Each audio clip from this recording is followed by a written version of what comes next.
আসসালামু আলাইকুম ভিউয়ার্স, আপনারা সবাই কেমন আছেন? আশা করি অনেক ভালো আছেন। আমি আজকে আপনাদের সাথে শেয়ার করব শক্ত মুরগি রান্নার রেসিপি। এই যে এখানে আমি শক্ত মুরগিটা ধুয়ে ফ্রেশ করে রেখেছি। খুব তাড়াতাড়ি কিভাবে রান্নাটা করতে হয় সেটা আমি আপনাদের সাথে দেখাবো, শক্ত মুরগি রান্নার রেসিপিটা। তাহলে চলুন চলে যাই আমাদের রান্নার রেসিপিতে। এখানে একটা কড়াই বসিয়ে দিয়েছি। এখন দিয়ে দিব তেল।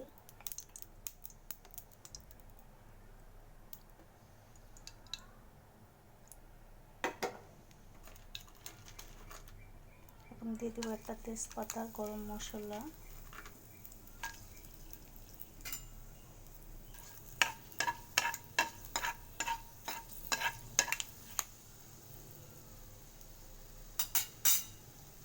এখন দিয়ে দিব 1 কাপের মতো পেঁয়াজ কুচি,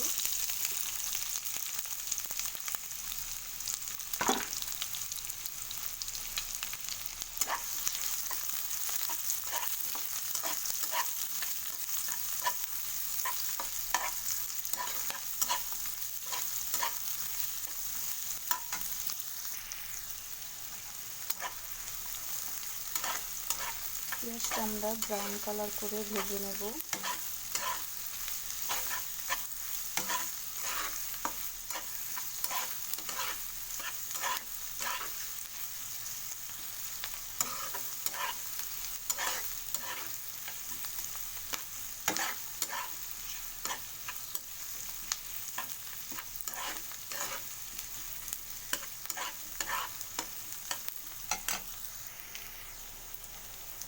আমাদের পেঁয়াজটা ব্রাউন কালার হয়ে গেছে। আমরা কিন্তু তেলের পরিমাণটা খুব কম দিব, কারণ আমাদের শক্ত মুরগির ভিতরে কিন্তু প্রচণ্ড পরিমাণ তেলযুক্ত, অনেক তেল বের হবে। এর জন্য আমরা তেলটা কম দিয়েছি। এখন আমরা দিয়ে দেব আদা রসুন বাটা।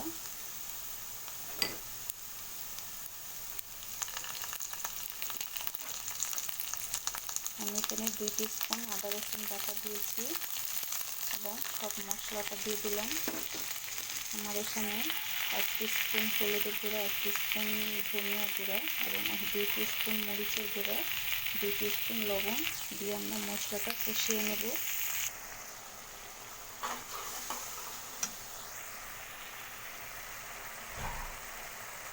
আমরা হালকা একটু পানি দিয়েছি। এখন আমরা মশলাটা কষিয়ে নেব। তো আমাদের মশলাটা কষানো হয়ে গেছে। মশলার গায়ে থেকে যখন তেল ভেসে আসবে তখনই আমরা মাংসটা দিয়ে দেব। আমাদের মশলাটা কষানো হয়ে গেছে, আমাদের মশলার গায়ে থেকে তেল ভেসে উঠেছে। এখন আমরা মাংসটা দিয়ে দেব।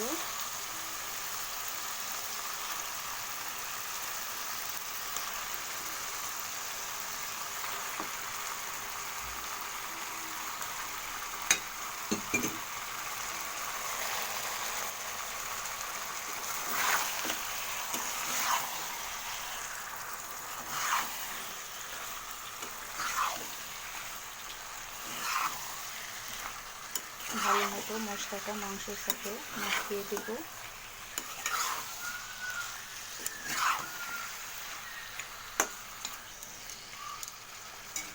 এখন ঢাকনা দিয়ে দেব।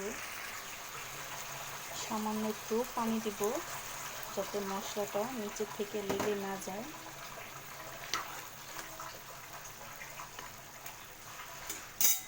এখন ঢাকনা দিয়ে কতক্ষণ কষিয়ে নেব। আমরা আবার একটু মাংসটা নাড়া দিয়ে দেব।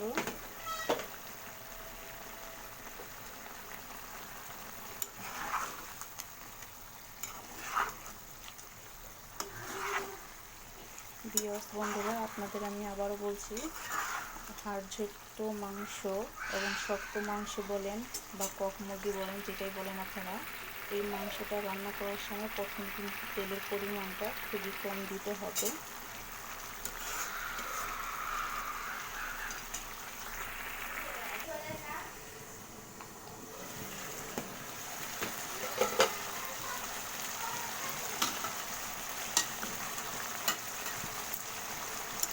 আমরা আবারও মাংসটা একটু নাড়া দিয়ে দেব। এই ফাঁকে আমি আরও একবার লাড়া দিয়েছি।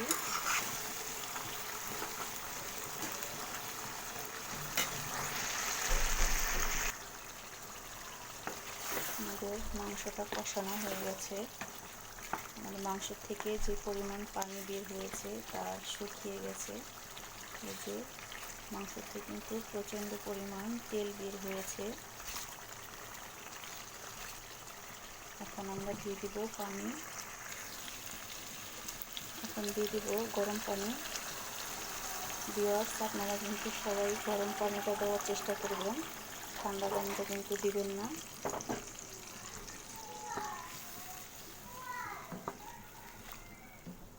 ঠান্ডা পানি দিলে মাংসটা কিন্তু আরও শক্ত হয়ে যাবে। গরম পানিটাই দেওয়ার চেষ্টা করবেন।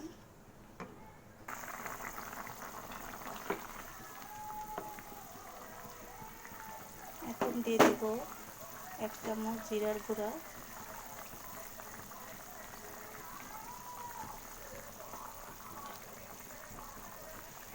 আমরা রান্নাটা করার সময় তখনও 1 চামচ জিরার গুঁড়া দিয়েছি, ওটাই স্কিপ হয়ে গেছে। আমরা রান্নার পরেও জিরার গুঁড়াটা দিলাম, আপনারাও দিয়ে নেবেন। এখন ঝোলটা শুকানো পর্যন্ত আমরা কিছুক্ষণ অপেক্ষা করি। আমরা আবার একটু লাড়া দিয়ে দেব। আমাদের ঝোলটা প্রায় শুকিয়ে এসেছে।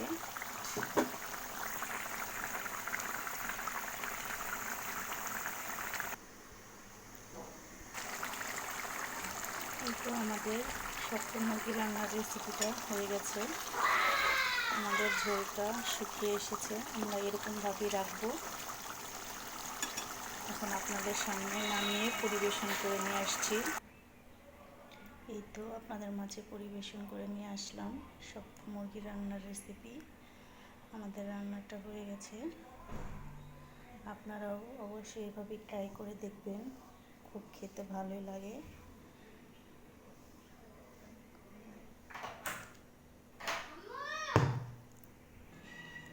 আমার রান্না যদি আপনাদের ভালো লাগে, অবশ্যই আমার চ্যানেলটা অবশ্যই দেখবেন। রান্নার রেসিপিগুলো আমি খুব সহজভাবে এবং অল্প উপকরণে রেসিপিগুলো শেয়ার করে থাকি আপনাদের সাথে।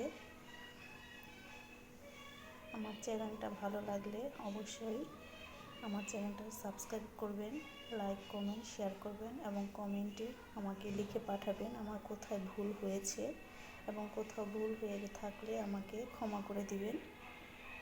তাহলে সবাই ভালো থাকেন। আজকে এই পর্যন্ত, নতুন কোনো রেসিপি নিয়ে আবার হাজির হব। আসসালামু আলাইকুম।